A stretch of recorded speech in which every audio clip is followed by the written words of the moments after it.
کہ اللہ مسبب الاسباب ہے، وہ اسباب کا پابند نہیں ہے، وہ اسباب کا محتاج نہیں ہے، اسباب اس کے محتاج ہیں۔ اگر یہ یقین ہے تو اللہ پر ایمان ہے، یہ نہیں ہے تو تمہارا ایمان اسباب پر ہے، وسائل پر ہے، ذرائع پر ہے، مادیات پر ہے، اللہ پر نہیں۔ اس وقت کہاں راستہ تھا؟ کوئی راستہ تھا؟ سمندر ہے اور ادھر سے لشکر آ گیا ہے۔ کلا ان معی ربی سیہدین۔ اب دیکھیے ایمان کہہ دینا آسان ہے، ہوا معکم اینما کنتم، جہاں کہیں بھی تم ہوتے ہو اللہ تمہارے ساتھ ہوتا ہے، لیکن اس کا یقین قائم ہو جائے تو زمین و آسمان کا فرق واقع ہو جائے۔ یہی بات ہوئی حضور کے ساتھ۔ غار ہے، چھپے ہوئے ہیں محمد الرسول اللہ اور آپ کے وہ یار غار ابو بکر صدیق رضی اللہ تعالی عنہ۔ اقبال نے حضرت ابو بکر کی شان میں چند اشعار کہے صرف، لیکن واقعہ یہ ہے کہ بھاری بھاری نظموں پر اور قصیدوں پر بھاری ہے، طویل ترین نظمیں اور قصیدے ہوں ان پر بھاری ہے۔ ہمت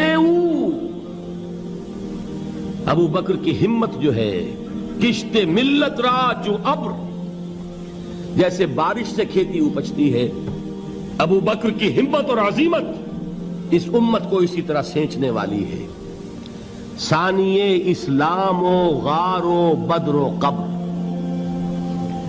وہ دوسرے تھے اسلام میں، دوسرے پہلے کون تھے؟ انا اول المومنین، حضور فرماتے ہیں سب سے پہلا ایمان لانے والا میں، دوسرے ابو بکر۔ ویسے ہمارے ہاں یہ چلتا ہے اختلاف، حضرت علی پہلے ہیں کہ حضرت ابو بکر پہلے ہیں، لیکن اس میں بڑی خوبصورت تطبیق قائم کی ہے علماء نے اور بہت صحیح ہے۔ چار کے بارے میں فیصلہ ہی مت کرو کہ کون پہلے ہے، ان کی ایک عجیب تقسیم کر دی ہے۔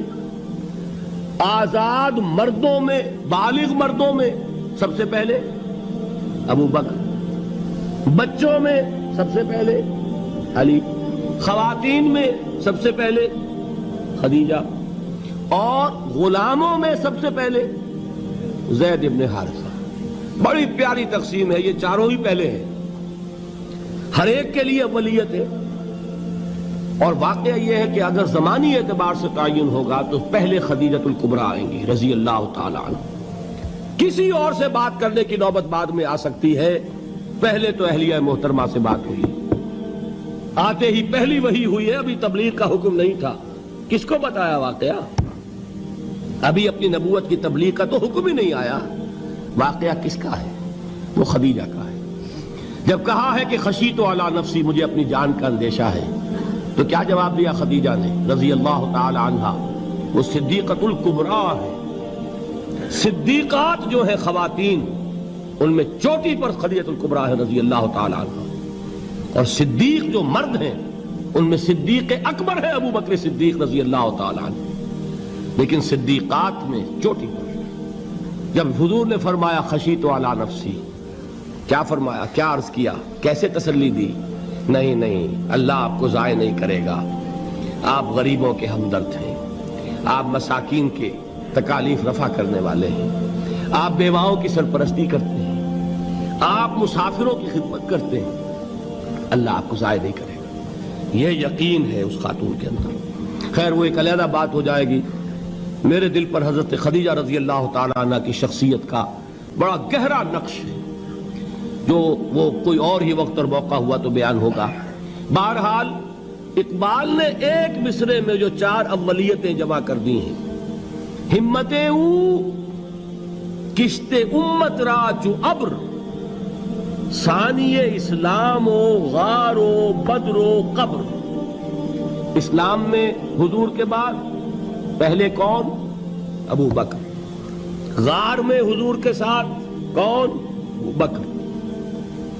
بدر کی رات اللہ کا رسول سر بسجود، وہ جھاڑ، وہ گھاس پھوس کی جو جھونپڑی بنائی گئی تھی، اور وہاں تلوار ننگی لے کر پہرا دینے والا کون؟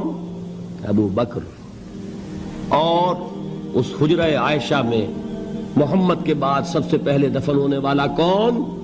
ابو بکر رضی اللہ تعالی عنہ صلی اللہ علیہ وسلم۔ وہ جو معاملہ میں سنا رہا تھا غار ثور کا، حضرت ابو بکر بھی حضور کے خیال سے لرز گئے ہیں. آپ کو یاد ہوگا کہ جا کر پہلے تمام جتنے سوراخ تھے انہیں بند کیا ہے. ایک سوراخ رہ گیا تھا جس کو بند کرنے کے لیے کوئی کپڑا نہیں تھا. وہاں اپنی ایڑی رکھی ہے. تب کہا ہے حضور سے تشریف لائیے, اور اپنے زانو پر حضور کو لٹایا ہے. اور وہاں کسی موذی جانور نے کاٹا ہے. حضور کی آنکھ لگ گئی تھی. اس وقت اس بل کے اندر جو بھی بچھو ہے کیا ہے واللہ عالم, اس نے کاٹا ہے.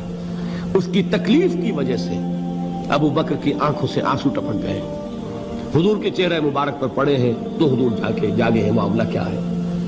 ایڑی نہیں ہٹائی وہاں سے, مبادا وہ جانور وہاں سے نکل کر محمد الرسول اللہ کو کوئی گزن پہنچا دے. ابو بکر کی ایڑی ہے, جس طرح چاہے کھا لے, ختم کر دے, جان نکل جائے تب کوئی آنچ آئے محمد پر تو آئے, لیکن جیتے جی نہیں. وہ ہے ابو بکر حضور کے خیال سے. اس وقت حضور نے پھر اپنا لعاب دہن لگایا ہے اور اس سے پھر آپ کی تکلیف ختم ہوئی. جیسے خیبر میں حضرت علی کی آنکھ دکھ رہی تھی, اس کو جو شفا حاصل ہوئی ہے وہ بھی حضور کے لعاب دہن سے ہوئی. تو بہرحال اس وقت انہوں نے کہا ہے کہ اے نبی یا رسول اللہ, اگر اس وقت ان میں سے کسی نے غیر ارادی طور پر بھی اپنے قدموں کی طرف جھانک لیا تو پکڑے جائیں گے. کیا جواب تھا اللہ کے رسول کا؟ لا تحزن ان اللہ معنا. اللہ ہمارے ساتھ سے کیوں گھبراتے ہو ابو بکر؟ یہ ہے ایمان باللہ. میرا مالک اللہ, میرا رازق اللہ, میرا محافظ اللہ, میرا مددگار اللہ, میرا پشت پناہ اللہ, میرا دوست اللہ. یہ دوستی ہے اللہ کی جو لب لباب ہے, حاصل ہے ایمان کا. اسی کا نام ولایت ہے. اولیاء اللہ کے سروں پر سینگ نہیں ہوتے. جس کے دل میں ایمان راسخ ہو چکا ہو وہی اللہ کا ولی ہے. جسے اللہ پر یقین ہو چکا ہے وہی اللہ کا ولی ہے. جسے یقین ہے اللہ میرے ساتھ ہے, میرا مددگار, میرا پشت پناہ, میرا ساتھی, میرا دوست, میرا محبوب, میرا محب. اللہ اہل ایمان سے محبت کرتا ہے. واللہ یحب الصادقین. ان اللہ یحب الذین یقاتلون فی سبیلہ صفا کانہم بنیان مرصوص. اللہ محبت کرنے والا, اہل ایمان محبوب, اور اہل ایمان محبت کرنے والے اللہ محبوب. والذین آمنوا اشد حبا للہ. آپ تصور کیجئے جسے یہ رشتہ ایمان یا رشتہ ولایت حاصل ہو جائے, الا ان اولیاء اللہ لا خوف علیہم ولا هم یحزنون. آگاہ ہو جاؤ, اللہ کے دوستوں کے لیے نہ کوئی خوف ہے نہ کوئی حزن ہے. اور میں بیان کر چکا تھا, خوف اور حزن کے خاتمے ہی کا نام امن ہے. زوال خوف, زوال حزن. یہ خوف اور حزن کیوں آتے ہیں بار بار؟ اللہ تخافوا ولا تحزنوا, دونوں آ گئے. الا ان اولیاء اللہ لا خوف علیہم ولا هم یحزنون, پھر وہی دو. وہ کیوں ہے؟ خوف ہوتا ہے کسی مستقبل کی بات کا, یہ نہ ہو جائے, وہ نہ ہو جائے, یہ نقصان نہ پہنچ جائے, یہ تکلیف نہ ہو, یہ غضب نہ آ جائے. خوف ہے مستقبل سے. حزن ہے یہ کیوں ہوا, یہ نہیں ہونا چاہیے تھا, یہ میرا فلاں چیز میرے ہاتھ سے جاتی رہی ہے, فلاں موقع نکل گیا, اب بیٹھے ہوئے ہیں اندر ہی اندر کڑ رہے ہیں, صدمہ ہے اور رنج ہے. اور جو اللہ پر ایمان رکھتا ہے وہ جانتا ہے ما اصاب من مصیبت فی الارض ولا فی انفسکم الا فی کتاب من قبل ان نبرأها ان ذلک علی اللہ یسیر لکی لا تعصوا علی ما فاتکم ولا تفرحوا بما آتاکم واللہ لا يحب كل مختال فخور. اس زمین میں یا تمہاری جانوں میں کوئی تکلیف, کوئی مصیبت نہیں آ سکتی سوائے اس کے کہ جو اللہ نے لکھ دی ہو, اس سے پہلے کہ وہ ظاہر ہو. جس کو یہ حقیقت معلوم ہو گئی اس کو یہ طرز عمل اختیار کرنا چاہیے. جو چیز چھن جائے, جاتی رہے, چھوٹ جائے, اس پر افسوس نہ کرو. کس نے چھینی؟ دوست نے. دوست کے فیصلے پر شکایت. دوستی کو بٹا لگا رہے ہو, سرے تسلیم خم ہے جو مزاج یار میں آئے. اگر دوستی ہے تو پھر تو تمہیں گردن جھکانی چاہیے کہ ہر چے ساقی ماریخت عین الطافست, جو بھی میرا ساقی میرے پیالے میں ڈال دے اس کا کرم ہے. جو اس کی طرف سے آئے اس پر کوئی رنج نہیں, کوئی صدمہ نہیں, کوئی غم نہیں, کوئی شکایت نہیں, کوئی شکوہ نہیں. اور جو ہوگا وہ اس کے اذن کے بغیر نہیں ہوگا, اور اس کا اذن ہوگا تو یقیناً میرے لیے خیر ہی خیر ہے, چاہے وہ ناگوار شے ہو, بظاہر مجھے اچھی نہ لگ رہی ہو، میری شارٹ سائٹڈنس میں مجھے وہ نظر آ رہی ہے کہ میرے لیے بری ہے، لیکن قرآن نے کہا ہے عسیٰ ان تکرہوا شیئا وہو خیر لکم وعسیٰ ان تحبوا شیئا وہو شر لکم واللہ یعلم وانتم لا تعلمون۔ ہو سکتا ہے تم کسی چیز کو ناپسند کرو دراحال ہے کہ اسی میں تمہارا خیر ہو، اور ہو سکتا ہے تم کسی چیز کو پسند کرو دراحال ہے کہ اس میں تمہارا شر ہو۔ اللہ جانتا ہے، تم نہیں جانتے۔ جب مجھے یہ بات معلوم ہو گئی، میں نے اپنا معاملہ اللہ کے حوالے کیا۔ سپردم بے تو مایا خیش را تو دانی حساب کم و بیش را، اے رب جو تو چاہتا ہے وہ ہو، تیرے علم میں جو شے میرے لیے خیر ہے وہ ہو جائے، میری کوئی پسند نہیں، میری کوئی چاہت نہیں، یہ ہے راضی برضائے رب۔ اکبر الہ آبادی نے اسے کہا ہے رضائے حق پہ راضی رہ، یہ حرف آرزو کیسا، خدا خالق، خدا مالک، خدا کا حکم تو کیسا۔ جب میں آ گیا بیچ میں، میری پسند، میری مرضی، میری خواہش، میری چاہت، یہی تو شرک ہے۔ ما شاء اللہ کان وما لم یشاء لم یکن، جو اللہ نے چاہا وہ ہوا، جو اس نے نہیں چاہا نہیں ہوا، اختیار اس کا ہے، میرا تو نہیں۔ رضائے حق پہ راضی رہ، یہ حرف آرزو کیسا، خدا خالق، خدا مالک، خدا کا حکم تو کیسا۔ اقبال نے اسے کہا ہے فارسی میں، اب آپ کہیں اس کا ترجمہ بھی کرو تو وہ مجھے ذرا اس وقت کچھ بہت ہی بدذوقی کسی بات نظر آئے گی۔